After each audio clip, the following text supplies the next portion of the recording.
Welcome to the banker lamp. Please enjoy the video. You start by picking the cell that needs the returned value and the lookup key nearby. This ensures a stable reference. Next, type equals VLOOKUP into the formula bar, then click the lookup key cell so Google Sheets knows what you search for. Point to the whole table array next. Make it absolute with $signs once done, because you will copy the formula across rows. Finally, choose the column index number for the value you want returned.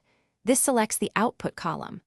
Once you have the basic formula, explicitly set the fourth argument to false to force an exact match. Otherwise, Sheets assumes a sorted range and returns wrong results.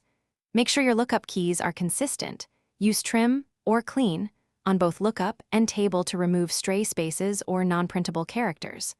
Also confirm the column index is counting from the leftmost table column. If it's outside the table width, you'll get an error.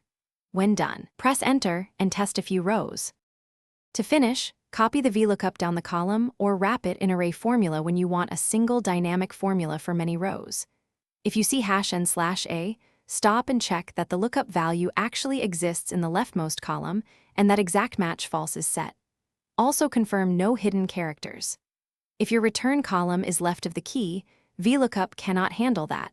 Switch to index/match or use XLOOKUP where available. That one troubleshooting tip will save time.